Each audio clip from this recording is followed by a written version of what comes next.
Hello students, आज हम आप लोगों को यूनिट 5 का एक टॉपिक है थिन एंड थिक सिलेंडर्स। तो सिलेंडर्स के बारे में आज हम आपको लोग पढ़ाएंगे। इसके पहले हमने स्प्रिंग कंप्लीट कर दिया है। यूनिट 5 में 2 टॉपिक दिया हुआ है, एक स्प्रिंग है, दूसरा थिन एंड थिक सिलेंडर है। सिलेंडर्स को हम लोग सेल भी कहते हैं या वेसल भी कहते हैं। तो सबसे पहले हम आपको थिन सिलेंडर पढ़ाएंगे और स्फेयर के बारे में पढ़ाएंगे, इसके बाद फिर थिक सिलेंडर पढ़ाएंगे। इसके बाद सिलेंडर्स, देखिए इसका डेफिनेशन देखते हैं। Cylinders and spheres subjected to fluid pressure are common, that is engineering practices such as steam boilers, tanks, chambers of engines, reservoirs, etc. These are also known as pressure vessels or cells. Due to the internal or external pressure stress are induced in the wall of pressure vessel, from which the thickness can determine for designing. In a cylindrical vessels, there are 3 principal stresses acts on the pressure vessels.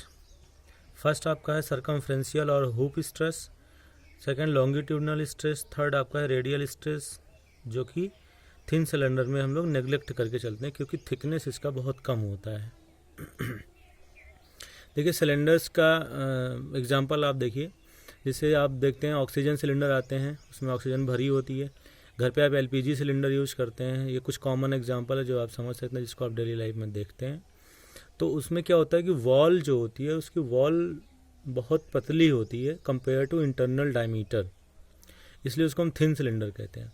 Thick cylinder में क्या होता है, wall जो होती है वो thin cylinder से मोटी होती है। उसका एक रेशियो है, अगर T/D मीन्स जो उसकी थिकनेस है 15 टाइम्स ऑफ थिकनेस अगर ग्रेटर है इंटरनल डायमीटर से तो आपका थिक सिलेंडर है, और अगर 15 टाइम्स ऑफ थिकनेस छोटा है इंटरनल डायमीटर से तो थिन सिलेंडर होता है आपका। मीन्स T/D जो है वो 1/15 से छोटा होगा तो आपका थिन सिलेंडर है, और अगर 1/15 से बड़ा होगा तो आपका थिक सिलेंडर है या उसके बराबर होगा। ठीक है। और अभी हमने आपसे बताया इस पर 3 इस तरीके की स्ट्रेस एक्ट करती हैं। फर्स्ट आपका है सर्कमफ्रेंशियल और हुप स्ट्रेस। हुप जो है नाम है साइंटिस्ट का। सर्कमफ्रेंस के अलोंग जो स्ट्रेस लगता है उसको हम लोग सर्कमफ्रेंशियल स्ट्रेस कहते हैं। सेकंड, ये टेंसाइल होता है नेचर में। सेकंड आपका लॉन्गिट्यूडनल स्ट्रेस है, जब आपका सिलेंडर भरा हुआ होता है, फिल होता है, तो length wise along the longitudinal axis या लेंथ वाइज जो स्ट्रेस एक्ट करती है उसको हम लोग लॉन्गिट्यूडनल स्ट्रेस कहते हैं। और रेडियल स्ट्रेस आपका रेडियल डायरेक्शन में एक्ट करती है, जो कि थिकनेस पे डिपेंड करती है। इसीलिए थिन सिलेंडर में रेडियल स्ट्रेस की वैल्यू बहुत कम आती है, इसलिए उसको हम लोग एनालिसिस में नेग्लेक्ट करके चलते हैं। लिखा हुआ नेग्लेक्टेड इन द सेल्स या थिन सेल्स। आगे देखते हैं, a shell may be turned as thin और thick depending upon the ratio of thickness wall to the diameter of the shell. If the ratio is less than 1/15 means T/D is less than 1/15, then thin shells, otherwise thick shells. अगर ज़्यादा होगा तो thick cell होगा, कम है तो thin shell है। Note, in a thin shell it can be assumed that the hoop stress is constant over the thickness and radial stress is too small can be neglected. देखिए इसका मतलब ये है कि जो हमारा हुप स्ट्रेस है, सर्कमफ्रेंशियल स्ट्रेस है, जब थिकनेस ज़्यादा होती है तो इंटरनल सरफेस पे ज़्यादा वैल्यू लगती है और एक्सटर्नल सरफेस पे कम वैल्यू आती है सर्कमफ्रेंशियल स्ट्रेस की। बट थिन सेल के केस में क्या होता है, ये लगभग इक्वल होती है या कांस्टेंट मान के इसको हम लोग चलते हैं। ये एक अजम्पशन है आपका। ठीक है, क्योंकि इसमें रेडियल स्ट्रेस को हम लोग नेग्लेक्ट करके चलते हैं।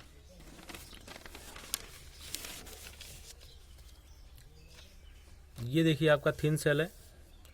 थिन सेल का हमने डायग्राम दिखाया हुआ है। ये एक लेंथ वाइज सिलेंडर था, इसको हमने बीच से काटा हुआ, बीच से काट के ऊपर का पोर्शन ये रखा है और ये जो नीचे का पोर्शन ये बगल में दिख रहा है आपको। तो आप देख रहे हैं कि ये मिड पॉइंट से या बीच से आपका डायमीटर के थ्रू काट दिया गया अलॉन्ग द क्रॉस सेक्शन। ये आप देखिए इंटरनल डायमीटर यहाँ से लेके यहाँ तक है। ये जो आपको डबल लाइन में दिख रहा है ये आपका थिकनेस है T, स्मॉल t। इसके अंदर फ्लूइड भरा होगा कोई, उसके थ्रू इस पर प्रेशर, इसके वॉल पे जो प्रेशर आ रहा वो प्रेशर P है, इसको हम लोग इंटरनल प्रेशर कहते हैं। और इधर इस डायरेक्शन में आप देख रहे हैं कि 2 तरीके का स्ट्रेस दिख रहा है। एक तो लॉन्गिट्यूडनल स्ट्रेस सिग्मा L है जो कि लेंथ वाइज दिख रहा है, और सरकमफ्रेंस के थ्रू, मतलब मान लो ऐसे तो सरकमफ्रेंस जो डायमीटर में चेंज करेगा वो स्ट्रेस जो आपका है उसको हम लोग सरकमफ्रेंशियल स्ट्रेस या हुप स्ट्रेस कहते हैं, जिसको सिग्मा C से डिनोट करते हैं। ठीक है। आप देख रहे हैं यहाँ पे कि सेकंड वाले पोर्शन में ये जो है आपका, इसमें हमने दिखाया हुआ है, ये इस तरीके का पोर्शन है। जैसे मान लीजिए कोई कटोरा है तो ये खुला वाला पार्ट हो गया, ये बंद वाला पार्ट हो गया। जब किसी पाइप को आप बीच से काटेंगे तो ऐसे ही दिखेगा, ये ऊपर वाला पोर्शन होगा और ये नीचे वाला पोर्शन, दोनों मिला के पाइप बन जाएगी, ठीक है, या सिलेंडर बन जाएगा। अब देखिए इसमें जो ये सरकमफ्रेंस के अलॉन्ग स्ट्रेसेस दिख रही हैं, इस पे जो आएंगी स्ट्रेसेस, ये आपकी सिग्मा सी होंगी। इसको हमने दिखाया हुआ है, circumferential stress sigma C. Internal pressure आपका स्मॉल पी, सॉरी पी है, और इंटरनल डायमीटर जो है इस सिलेंडर का, ये आपका डी है। नीचे एक डायग्राम दिख रहा है, ये लेंथ वाइज है। ये हमने एक पतली सी रेक्टेंगुलर क्रॉस सेक्शन देखा है, एक पतली सी स्ट्रिप है, ठीक है। तो ये आपका ऐसे ऊपर से आप देखेंगे टॉप व्यू से तो रेक्टेंगल दिखेगा इस तरीके से। एल लेंथ, ये लेंथ क्या, एल क्या है, लेंथ ऑफ द सिलेंडर है, एल आपका सिलेंडर का लेंथ है, ठीक है। तो इसमें जब आप देखेंगे कि ये आपके दोनों तरफ से बंद है, तो ये वॉल्व लगा होगा या इस पर ढक्कन लगा होगा, इस तरीके से जब पैक होगा तो जो इसमें गैस भरी होगी या फ्लूइड भरा होगा वो बाहर की तरफ मूव करना चाहेगा, जिसकी वजह से ये वॉल पे या ढक्कन पे आपका प्रेशर लगाएगा। इस प्रेशर, क्योंकि ये इस पर रिजिडली बिल्ड है, तो इस प्रेशर के कारण इसमें लॉन्गिट्यूडनल स्ट्रेस जनरेट होगा, जो कि इस तरीके से होगा, मिड पॉइंट से आधा इस साइड में आधा इस साइड में। तो ये क्या करेगा, इसको इलोंगेट करने की कोशिश करेगा, खींचने की कोशिश करेगा, लेंथ वाइज बढ़ाने की कोशिश करेगा। तो ये आपका लॉन्गिट्यूडनल स्ट्रेस हो गया, ये आपका सरकमफ्रेंशियल स्ट्रेस हो गया। ये सामने जो आप देख रहे हैं क्या क्रॉस सेक्शन है, ये सर्कुलर होता है, ये बिल्कुल सर्कुलर होता है। और इसमें जो इंटरनल डायमीटर दिख रही है, इसमें फ्लूइड भरा होगा पी, और ये आपकी जो मोटाई है, ये थिकनेस दिख रही है जो डैश्ड है, ये आपकी थिकनेस है, टी है, ठीक है। देखिए इसमें नोटेशन जो हम यूज़ कर रहे हैं इसको हमने लिख दिया है, let small D equal to क्या, internal diameter of the wall, small T thickness of the wall, P है internal pressure, sigma C hoop stress और सरकमफ्रेंशियल स्ट्रेस, सिग्मा एल आपका लॉन्गिट्यूडनल स्ट्रेस। तो नोटेशंस को आप क्लियरली समझ लें। अब आगे हम नोटेशंस ही यूज करेंगे। अब अगर हम बात करें, consider half of the cylinder of length L, जो हमने क्रॉस सेक्शन आपको दिखाया था, section through the diametral plane as shown in figure A at equilibrium, resisting force equal to bursting force. अब देखिए इधर ये जो आपका फिगर ये है, इसकी हम बात कर रहे हैं, इन दोनों की बात कर रहे हैं। इसमें जब आप फ्लूइड भरेंगे तो क्या होगा, वॉल पे प्रेशर लगाएगा। जब वॉल पे प्रेशर लगाएगा तो ये आपका इस तरीके से इसमें स्ट्रेस जनरेट होगा, क्योंकि जब वॉल मटेरियल जो, जिस मटेरियल का आपका ये आपका सिलेंडर बना होगा उसमें स्ट्रेंथ होगी, स्ट्रेंथ के कारण वो जो प्रेशर है इसके अंदर उसको रजिस्ट करेगा और उसमें स्ट्रेस जनरेट हो जाएगा। वो कौन सा स्ट्रेस होगा, डायमेट्रल एक्सिस के अबाउट इस तरीके से जो सरकमफ्रेंस पे लगेगा वो आपका सरकमफ्रेंशियल स्ट्रेस होगा। इसको हम लोग हुप स्ट्रेस भी कहते हैं, टेंसाइल इन नेचर होता है। इसको हम कैलकुलेट कैसे करेंगे, अब कैलकुलेट करने के लिए आप समझ लीजिए, देखिए ये जो आपका इंटरनल डायमीटर डी है, अगर मान लो हम एक पतली सी स्ट्रिप पे इक्विलिब्रियम को कंसिडर करें, एक पतली स्ट्रिप पे, तो आप देख रहे हैं कि ये जो इसमें डायमीटर डी है और लेंथ एल है, इसमें ये फ्लूइड भरा होगा, तो ये एरिया हो जाएगा आपका डी इंटू एल। और जो इसको विदस्टैंड कर रहा है, जो इसको रजिस्ट कर रहा है, जो इसको अगेंस्ट में वर्क कर रहा है, जो इसको सेफ बनाए हुए है, ये आपका लेंथ है और थिकनेस है। ये इतनी इधर वॉल और इधर वॉल है आपका एल इंटू टी, तो एल इंटू टी ये एरिया पे आपका स्ट्रेस आ रहा है, ठीक है। तो हम क्या करेंगे, रजिस्टिंग फोर्स और बस्टिंग फोर्स को इक्वेट करेंगे। बस्टिंग फोर्स का मतलब क्या है, जो उसको तोड़ने की कोशिश कर रहा है, बस्ट करने की कोशिश कर रहा है, जिससे कि आपका सिलेंडर फेल हो जाएगा। अगर उतनी स्ट्रेंथ नहीं होगी जितनी होनी चाहिए, अगर प्रेशर ज़्यादा हो जाएगा तो आपका जो सिलेंडर है वो फेल हो जाएगा, टूट जाएगा, क्रैक कर जाएगा, तो बस्ट हो जाएगा, ठीक है। इसका मतलब है कि जो हमारा बस्टिंग फोर्स है वो रजिस्टिंग फोर्स से कम होना चाहिए इक्विलिब्रियम के लिए या फिर सेफ्टी के लिए, ठीक है। लेकिन जो हम एनालिसिस करेंगे वो एट इक्विलिब्रियम करेंगे, तो दोनों को इक्वेट कर देंगे, ठीक है। तो वही हमने यहाँ पे किया हुआ, resisting force is equal to bursting force, ठीक है। बस्टिंग फोर्स क्या, रिजल्टेंट वर्टिकल प्रेशर फोर्स, जो भी प्रेशर फोर्स वर्टिकल डायरेक्शन में लग रहा है उसका जो रिजल्टेंट होगा वो आपका बस्टिंग फोर्स होगा। और ये किस वजह से आएगा, ये आएगा आपका प्रेशर की वजह से आएगा। पी हो गया आपका प्रेशर, डी इंटू एल हो गया एरिया, तो ये हो गया फोर्स। अभी हमने बताया आपको डी इंटू एल कैसे आएगा, ठीक है। ये देखिए डी इंटू एल ये आएगा आपका, ये आपका डी डायमीटर हो गया, ये आपका एल लेंथ हो गया। इस तरीके से इस एरिया में जितना भी प्रेशर, जितना भी वाटर या फ्लूइड भरा होगा, जितना भी गैस भरी होगी, जो भी भरी होगी, तो उस पर क्या करेगी, फोर्स लगाएगी। क्योंकि अगर फोर्स नहीं लगाएगा, स्ट्रेस नहीं जनरेट होगा, तो वो कोई भी चीज़ इक्विलिब्रियम में रह ही नहीं पाएगा। विदाउट स्ट्रेस कोई भी चीज़ इक्विलिब्रियम में रह ही नहीं पाएगा। अगर इसमें हम कोई भी फ्लूइड फिल करेंगे तो आपके वॉल्स पे प्रेशर आएगा और जिसके थ्रू इसमें स्ट्रेस जनरेट हो जाएगा, ठीक है। ये इंटरनल रेजिस्टेंस आपके हैं, स्ट्रेस हैं, ठीक है। सिग्मा से सरकमफ्रेंशियल ये डायमेट्रल का एक्सिस, और होता है लेंथ वाइज आपका सिग्मा एल होगा लॉन्गिट्यूडनल स्ट्रेस, ठीक है। तो यहाँ से आप देख रहे हैं ये डी ये और ये लेंथ L, ये आपका एरिया हुआ जिसपे ये प्रेशर लग रहा है। फोर्स क्या होता है, एरिया इंटू प्रेशर होता है, तो प्रेशर P हो गया और एरिया आपका D इंटू एल हो गया। ये आपका देखिए यहाँ पे उन्होंने लिखा हुआ बस्टिंग फोर्स में P into D into L. D into L का एरिया है, P क्या है, प्रेशर है। अब देखिए रजिस्टिंग क्या है, सिग्मा सी स्ट्रेस जनरेट हो रहा है, hoop stress sigma C. Area कितना लग रहा है, T इंटू एल, एक साइड में T इंटू एल, एक साइड में, तो 2T इंटू एल हो गया। तो यहाँ से आप देखिए L से L कैंसिल हो गया है, L से L कैंसिल हो गया। तो यहाँ पे अगर हम सिग्मा सी की बात करें तो क्या आएगा, P into D by 2T। तो सरकमफ्रेंशियल या हुप स्ट्रेस का फार्मूला जो बन के आया थिन सिलेंडर के लिए, थिन सेल के लिए, sigma C is equal to P into D upon 2T, ठीक है। इसी तरीके से now consider a section cut by transverse plane as shown in the figure B at equilibrium in longitudinal direction. अब हम figure B देख लेते हैं, लॉन्गिट्यूडनल डायरेक्शन में क्या प्रेशर फोर्स आएगा, कैसे जनरेट होगा। देखिए यहाँ पे हमने बनाया डायग्राम, तो इसमें आप देख रहे हैं कि जो प्रेशर लगेगा आपके ढक्कन या वॉल पे, ये कितने एरिया में लगेगा, π/4 d स्क्वायर, क्योंकि ये इंटरनल डायमीटर d है, सर्कुलर इन शेप है, तो π/4 d स्क्वायर एरिया हो गया। P प्रेशर हो गया, तो यहाँ से आपका प्रेशर फोर्स आ जाएगा या बस्टिंग फोर्स आ जाएगा। रजिस्टिंग फोर्स क्या, सिग्मा L आपका स्ट्रेस जनरेट हो रहा है, कितने एरिया पे जनरेट हो रहा है, तो आपका D इंटू टी पे हो रहा है। πd आपका पेरीमीटर हो गया और T थिकनेस, ये आप देख लीजिए, ये जो आपका ये जो आपका शेडेड, ये जो सॉलिड एरिया होगा, जो थिकनेस है ये दिखाई गई है इस तरीके से, ये सॉलिड होगी, तो इसी में आपका लॉन्गिट्यूडनल स्ट्रेस जनरेट होगा इस तरीके से। तो ये कितना एरिया हो जाएगा, पाई इंटू डी हमने कर लिया, तो आपका पेरीमीटर आ गया, क्योंकि 2πr पेरीमीटर होता है और 2r is equal to diameter होता है। तो पाई डी आपका पेरीमीटर हो गया या सरकमफ्रेंस हो गया सर्किल का, और टी थिकनेस पे है, ये आपका थिकनेस कितना है, ये टी थिकनेस है, तो एरिया कितना हो गया, पाई डी इंटू टी हो गया। इसमें स्ट्रेस कौन सा है, सिग्मा एल स्ट्रेस है, तो हमने इसको मल्टीप्लाई कर दिया sigma L into pi D T, तो ये आपका फोर्स बन गया रजिस्टिंग फोर्स। और बस्टिंग फोर्स क्या है, पी इंटू π/4 डी स्क्वायर, जैसा कि उन्होंने आपको बताया कि π/4 डी स्क्वायर सर्कुलर सेक्शन होगा, इस तरीके सर्कुलर सेक्शन होगा। तो इस सर्कुलर सेक्शन में जो प्रेशर लग रहा होगा, जो ढक्कन होगा बाहर से, उस पर रिजिडली फिक्स्ड होगा उसमें, इसलिए उस पर जो प्रेशर आएगा उसको विथस्टैंड करेगा पूरा आपका सिलेंडर। तो उसमें जो लॉन्गिट्यूडनल स्ट्रेस जनरेट होगा वो सिग्मा एल होगा, और प्रेशर कितना होगा पानी का, P होगा, और एरिया क्या है, π/4 डी स्क्वायर। दोनों को इक्वेट कर देंगे तो पाई डी कैंसिल हो जाएगा, तो सिग्मा एल क्या जाएगा, PD यहाँ बच गया अपॉन T बचा, और ये 4, तो PD अपॉन 4T। यहाँ से आपका लॉन्गिट्यूडनल स्ट्रेस हो गया PD अपॉन 4T, ठीक है। तो दो हो गया आपका, सरकमफ्रेंशियल हो गया PD अपॉन 2T, लॉन्गिट्यूडनल हो गया PD अपॉन 4T। ये चीज़ आपको याद करने वाली है, समझने वाली है। आई थिंक आपको समझ में आ गया होगा। नेक्स्ट आपका आता है मैक्सिमम शियर स्ट्रेस। अब मैक्सिमम शियर स्ट्रेस हम कैसे निकालेंगे, जब हमने प्रिंसिपल स्ट्रेसेस की बात करी थी तो वहाँ पे मैक्सिमम शियर स्ट्रेस भी पड़ा था। क्या होता था formula, sigma 1 minus sigma 2/2। Sigma 1 क्या है, major principal stress, sigma 2 minor principal stress, ठीक है।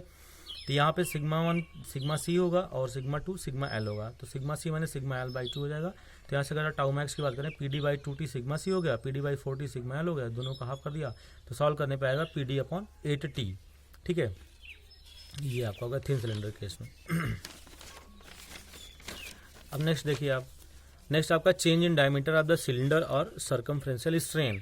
अब अगर हम बात करें सरकमफ्रेंशियल स्ट्रेन क्या होगा या चेंज इन डायमीटर कैसे निकालेंगे हम लोग, तो चेंज इन डायमीटर हम कैसे निकालेंगे, जो डायमीटर में डायमेट्रिकल एक्सिस के अबाउट या सरकमफ्रेंशियल स्ट्रेन जनरेट होगा सरकमफ्रेंस के अबाउट, ठीक है, तो उसको अगर हमें पता चल जाए तो वहाँ से हम चेंज इन डायमीटर निकाल लेंगे। तो वो क्या होगा, डेल्टा डी अपॉन डी होगा। इसको हम EC से डिनोट कर रहे हैं। ई क्या होता है, स्ट्रेन, सी क्या, सरकमफ्रेंशियल स्ट्रेन। तो सरकमफ्रेंशियल स्ट्रेन EC हो गया आपका, ये होगा आपका sigma C upon E minus mu sigma L upon E. आपको हमने पढ़ाया था पहले यूनिट में कि अगर ये कोई आपका बार है, इस पर सिग्मा एक्स भी लग रहा है और सिग्मा वाई भी लग रहा है, ठीक है। अब हम आपसे कहें कि एक्स डायरेक्शन में आने वाला स्ट्रेन EX क्या होगा, तो आपने पढ़ा था sigma X upon E minus mu into sigma Y upon E. कहाँ से आया था, सिग्मा एक्स अपॉन ई क्या है, इसी डायरेक्शन में, सेम डायरेक्शन में आपका स्ट्रेन है, तो स्ट्रेन होता क्या है, stress upon modulus of elasticity, क्योंकि मॉडुलस ऑफ इलास्टिसिटी क्या होता है, स्ट्रेस अपॉन स्ट्रेन, तो स्ट्रेन होगा स्ट्रेस अपॉन, ये जो आपका होगा stress upon modulus of elasticity. तो एक्स जो सिग्मा एक्स है वो अपने ही डायरेक्शन में लीनियर स्ट्रेन प्रोवाइड करेगा, तो लीनियर स्ट्रेन आपका होगा sigma X upon E. But जो सिग्मा वाई है, सिग्मा वाई क्या करेगा, वो एक्स के डायरेक्शन में लेटरल स्ट्रेन प्रोवाइड करेगा, तो क्या होगा, mu into sigma Y by E. Poisson ratio क्या होता है, lateral strain upon linear strain. ये रिलेशन हमने आपको फर्स्ट यूनिट में ही बताई थी। तो वहीं से इसी तरीके से आपका अगर हम सिग्मा सी की डायरेक्शन में बात करें, ई सी क्या है आपका सरकमफ्रेंशियल स्ट्रेन, तो ये क्या मीन्स जिस डायरेक्शन में आपका सरकमफ्रेंशियल स्ट्रेस वर्क कर रहा है, तो इस सरकमफ्रेंशियल स्ट्रेन जो होगा उसमें जो आपका हुप स्ट्रेस है वो लीनियर स्ट्रेन प्रोवाइड करेगा, और लॉन्गिट्यूडनल स्ट्रेस जो है वो लेटरल स्ट्रेन प्रोवाइड करेगा। तो यहाँ से क्या आ जाएगा formula, E C is equal to sigma C upon E minus mu sigma L upon E. या आप समझ सकते हो कि सिग्मा एक्स का काम सिग्मा सी कर रहा है, क्योंकि सिग्मा सी के डायरेक्शन में बात करी जा रही है इसलिए पहले आया, ये लीनियर प्रोवाइड करेगा, और इसके जो परपेंडिकुलर डायरेक्शन में लगा हुआ है वो लेटरल स्ट्रेन प्रोवाइड करेगा। तो sigma C upon E minus mu sigma L upon E हो गया। सिग्मा सी देखो delta D upon D, sigma C की वैल्यू क्या है P D upon 2t into E, minus sigma L की value है P D upon 4t into E. P D upon 2t common हो गया, 1 माइनस म्यू बाई 2 कर लो, या P D upon 4t common कर लो, 2 माइनस म्यू हो जाएगा delta D upon D. तो बेसिकली आपको ये याद रखना है सरकमफ्रेंशियल स्ट्रेन जो होता है वो sigma C upon E minus mu sigma L upon E होता है, ठीक है, और डेल्टा डी अपॉन डी के इक्वल होता है। सिमिलरली चेंज इन लेंथ की बात करें अगर हम, लॉन्गिट्यूडनल स्ट्रेन होगा, लॉन्गिट्यूडनल स्ट्रेन को हम लोग ई एल से डिनोट किए हैं, ई हो गया स्ट्रेन, एल हो गया लॉन्गिट्यूडनल स्ट्रेन, ठीक है। तो डेल्टा एल अपॉन एल होगा, ये हो जाएगा sigma L upon E minus mu sigma C upon E. अब हम लोग एल मतलब कि लेंथ वाइज बात कर रहे हैं, तो जो सिग्मा एल होगा लेंथ वाइज वो लीनियर स्ट्रेन प्रोवाइड करेगा, और जो सिग्मा सी होगा वो length wise lateral strain provide करेगा, इसलिए sigma L upon E minus mu sigma C upon E. जैसे अगर हम इसमें कहें कि वाई डायरेक्शन में आने वाला स्ट्रेन क्या होगा ई वाई, तो आप कहेंगे sigma Y upon E minus mu into sigma X upon E, ठीक है, क्योंकि सिग्मा वाई जो है वो वाई के डायरेक्शन में लीनियर स्ट्रेन प्रोवाइड करेगा, और एक्स जो है वो लेटरल स्ट्रेन प्रोवाइड करेगा, और लेटरल स्ट्रेन जो होता है वो म्यू इंटू लीनियर स्ट्रेन होता है, ठीक है, नेगेटिव साइन के साथ। फिर उसके बाद डेल्टा एल अपॉन एल क्या होगा, सिग्मा एल की वैल्यू रख दिया P D upon 4t minus mu into P D upon 2t, P D upon 4t common कर लिया, 1 माइनस 2 म्यू हो गया, ठीक है। अगर इसी तरीके हम चेंज इन वॉल्यूम की बात करें, वॉल्यूमेट्रिक स्ट्रेन, अब इसको आप समझिएगा, वॉल्यूमेट्रिक स्ट्रेन क्या होगा, 3D में बात कर रहे हैं, वॉल्यूम 3D में होगा, delta V upon V, E V हो गया, ई क्या है स्ट्रेन है, वी क्या है वॉल्यूमेट्रिक स्ट्रेन हो गया, तो डेल्टा वी अपॉन वी, ये क्या होगा E L plus 2EC, means आप देख रहे हैं सिलेंडर, मान लो ये आपका सिलेंडर है, ठीक है, ये आपका सिलेंडर है इस तरीके से, ठीक है। तो आप देख रहे हैं कि ये जो आपका सरकमफ्रेंस है ये दो डायरेक्शन में सरकमफ्रेंस है आपका, एक्स या वाई में ले लीजिए, वाई जेड में ले लीजिए, किसी दो डायरेक्शन में आपका ये सरकमफ्रेंस हो गया, और एक डायरेक्शन में आपकी लेंथ है, किसी एक डायरेक्शन में लेंथ है, ठीक है। तो मीन्स लॉन्गिट्यूडनल स्ट्रेन सिंगल होगा और सरकमफ्रेंशियल स्ट्रेन 2 टाइम्स होगा, एक्स और वाई में, या वाई और जेड में, या जेड और एक्स में, जिसमें भी आप उसको मानना चाहें, ठीक है। तो किसी दो डायरेक्शन में आपका सरकमफ्रेंशियल स्ट्रेन होगा और एक डायरेक्शन में आपका लेंथ होगा, ठीक है। वो डिपेंड करेगा कि आपका सिलेंडर रखा कैसे, बट यही होगा, दो डायरेक्शन में सरकमफ्रेंशियल होगा और एक डायरेक्शन में लॉन्गिट्यूडनल होगा।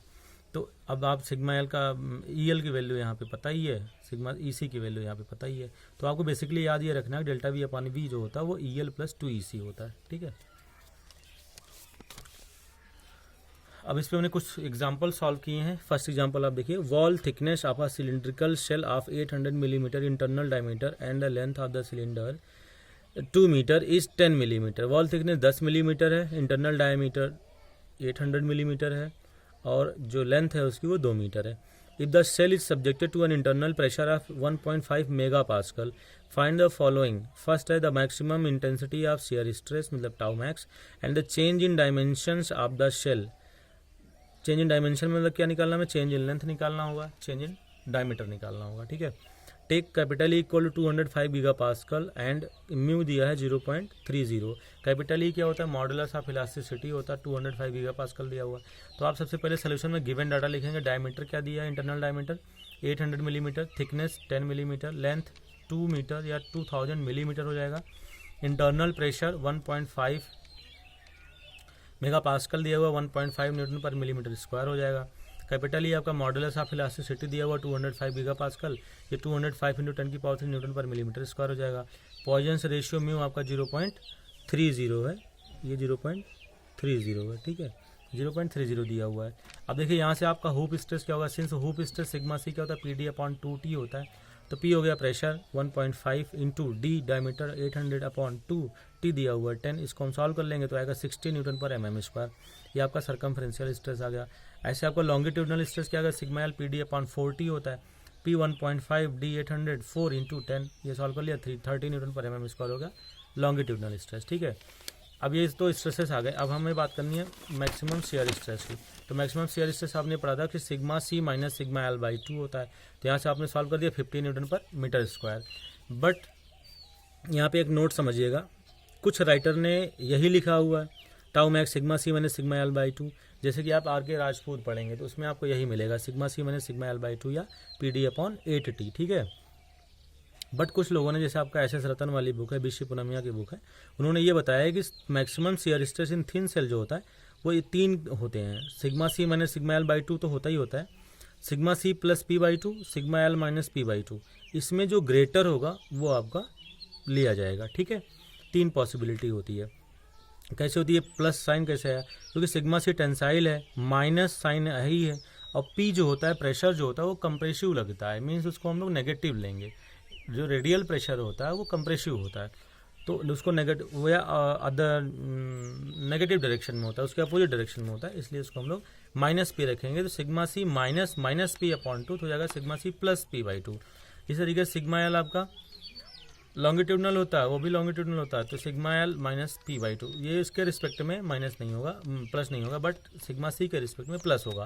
तो ये 3 कंडीशन यहाँ पे होती है। इस तीनों को सॉल्व करेंगे, जो मिनिमम मैक्सिमम आएगा वो आंसर होगा। तो इसमें आप देख रहे हैं सिग्मा सी में से सिग्मा एल घटा हुआ है, सिग्मा सी में प्लस पी है, सिग्मा एल में माइनस पी है, तो तीनों में जो बीच वाला है सिग्मा सी प्लस P/2 यही आंसर आता है। बट आप तीनों चेक करेंगे, जो मैक्सिमम आएगा उसको आप लिख देंगे। तो यहाँ पे हमने किया हुआ देखा tau max sigma C minus minus P/2 या सिग्मा सी प्लस P/2 30.75। तो एग्जैक्ट आंसर इसका जो टाउ मैक्स का वो ये आएगा 30.75, ये नहीं आएगा। बट कुछ लोगों ने, कुछ बुक ने केवल यही लिखा हुआ है sigma C minus sigma L by 2।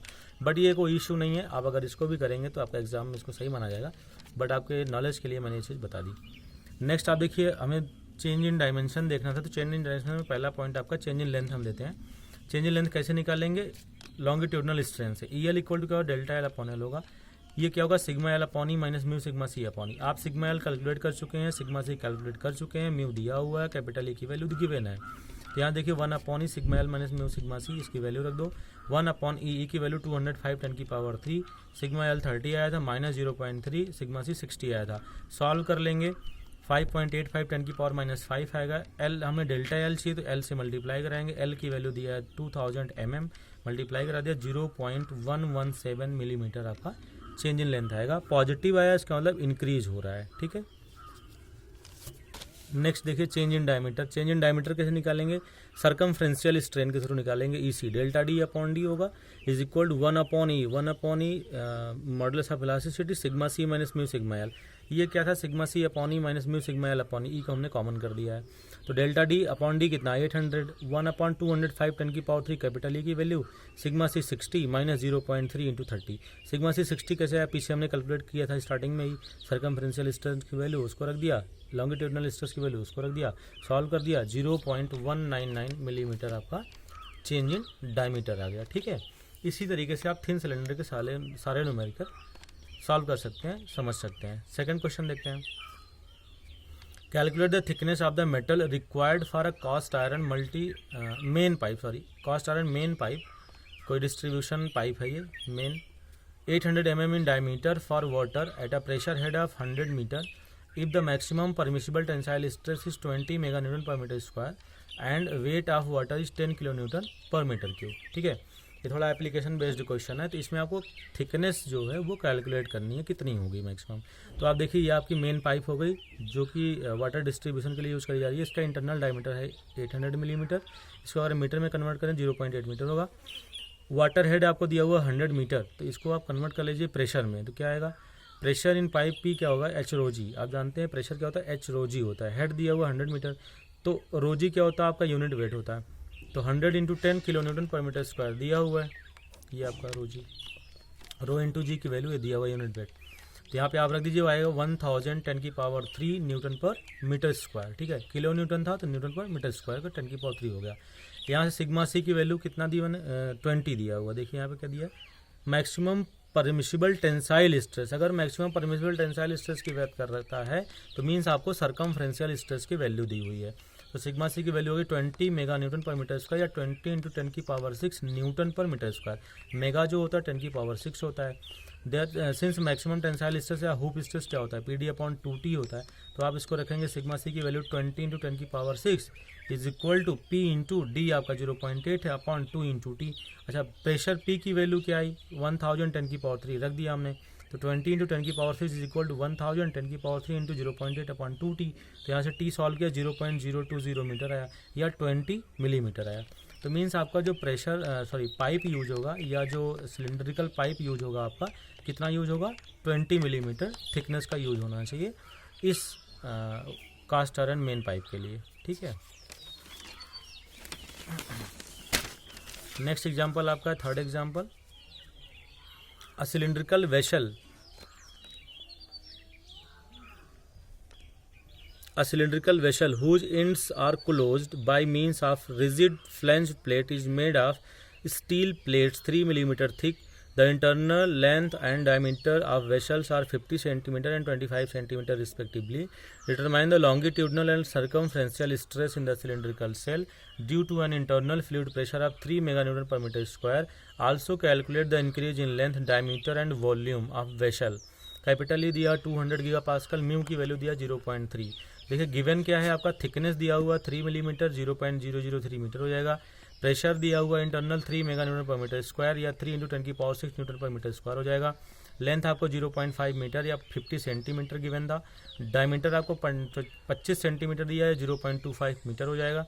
Capital E आपको 200 गीगा पास्कल है, 210 की power 9 Newton per metre square होगा। म्यू आपका 0.3 होगा। तो देयरफॉर हुप स्ट्रेस क्या होता है आप जानते हैं, sigma C equal to P D upon 2T।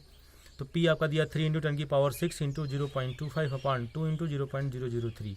इसको सॉल्व कर लिया आपने, सिग्मा सी आया 125 mega newton per metre square, या 125 इंटू 10 की power 6 newton per metre square. ठीक है, देखिए यूनिट्स आप चाहे मिलीमीटर में रखो या मीटर में रखो, जो भी यूनिट्स रखो, सारी जितने भी डाटा यूज हो रहे हैं सारा का सारा यूनिट सेम पद्धति में होना चाहिए, सेम स्केल में होना चाहिए। मीटर में है तो मीटर में, मिलीमीटर में तो मिलीमीटर में, न्यूटन में तो न्यूटन में, किलो न्यूटन में, मेगा न्यूटन जो भी है, तो उस तरीके से सेम करके रखना हमेशा फार्मूले में।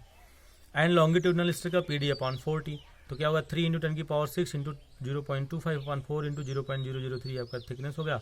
सॉल्व किया 62.5 इंटू 10 की power 6 newton per metre square, या 62.5 mega newton per metre square आपका आ गया लॉन्गिट्यूडनल स्ट्रेस। ठीक है, अब हमें बात करना है चेंज इन डायमेंशंस की। तो इंक्रीज इन लेंथ क्या होगा, पिछले क्वेश्चन में भी देखा था, डेल्टा एल अपॉन एल क्या होता है, sigma L upon E minus mu sigma C upon ई।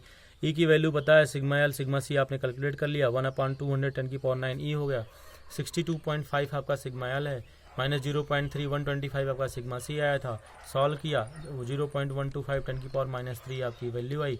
डेल्टा एल क्या होगा, आपने मल्टीप्लाई किया 0.0625 10 की पावर माइनस 3 मीटर, या 0.0625 मिलीमीटर आपका इंक्रीज हुआ लेंथ। ठीक है, इसी तरीके से आपका इंक्रीज इन डायमीटर क्या होगा, delta D upon D, sigma C upon E minus mu sigma L upon E. E की वैल्यू आपने रख दिया 210 की पावर 9 कॉमन हो गया, 125 10 की पावर 6 आपका हो गया सिग्मा सी, ये आपका इंटू है, माइनस 0.3 62.5 10 की पावर 6 हो गया। डेल्टा डी अपॉन डी की वैल्यू 0.25 मीटर दिया हुआ है, इसको मल्टीप्लाई कर दो डेल्टा के, तो डेल्टा डी आपका हो जाएगा 0.1328 10 की पावर माइनस 3 मीटर, या delta D is equal 0.1328 millimetre. 10 की पावर 3 हटा देंगे तो मिलीमीटर में आ जाएगा। ठीक है, नाउ चेंज इन वॉल्यूम की बात किया हुआ, चेंज इन वॉल्यूम क्या होगा आपका, हमने बताया था आपको 2EC प्लस EL होगा। तो आप देखिए EC की वैल्यू आपने यहाँ निकाला है 0.53125 10 की पावर माइनस 3, और EL की वैल्यू आपने यहाँ निकाला है 0.125 10 की पावर माइनस 3। तो आप इसको रख देंगे तो आपको EV आ जाएगा। ठीक है, तो देखिए आपका डेल्टा V अपॉन भी क्या आएगा, 2EC प्लस EL आएगा। तो 2EC की वैल्यू 5.3125 10 की पावर माइनस 4 प्लस 1.25 10 की पावर माइनस 4, इसको ऐड कर लिया 11.87 10 की पावर माइनस 4। आपको डेल्टा V चाहिए, तो डेल्टा V चाहिए तो आप इसमें ले जाकर V से मल्टीप्लाई कर दो। वॉल्यूम क्या होगा, π/4 d square into L, cylinder का वॉल्यूम ये होता है π/4 d square into L. π/4 d की वैल्यू 0.25 का होल स्क्वायर इंटू 0.5 एल हो गया। इसको मल्टीप्लाई करा लिया 29.145 10 की पावर माइनस 6 मीटर क्यूब आएगा, या 29.145 10 की पावर 3 मिलीमीटर क्यूब, क्योंकि 1 मीटर क्यूब में 10 की पावर 3 होता है, तो मीटर क्यूब है ना, metre into metre into metre, 10 की पावर 3 इंटू 10 की पावर 3 इंटू 10 की पावर 10 की पावर 9 होगा। 10 की पावर माइनस 6 है, तो उसको दोनों को ऐड करेंगे, 6 माइनस 9 माइनस 6 3 बचेगा, 29.145 10³ मिलीमीटर क्यूब आपका चेंज इन वॉल्यूम आ जाएगा। ठीक है, इंक्रीज होगा, पॉजिटिव आया तो इंक्रीज होगा। ये आपका क्वेश्चन था, ये आपके एग्जांपल्स थे। थिन सेल आपने समझ लिया, थिन सेल में हम हुप स्ट्रेस, लॉन्गिट्यूडनल स्ट्रेस कैसे कैलकुलेट करते हैं, उसके बाद उसका एप्लीकेशन कैसे करते हैं, change in diameter, change in length, change in volume. इससे ज़्यादा इसमें जो है नहीं है, और आप चाहें तो बुक से और प्रैक्टिस कर सकते हैं। फर्स्ट ऑफ ऑल हमने जो आपको PDF दिया उसको आप नोट करिए, उसके बाद आप YouTube जो है या YouTube देखने के बाद उसको नोट करिए, उसके बाद प्रैक्टिस करिए, 1-2 बार सब समझ में आ जाएगा। Thank you.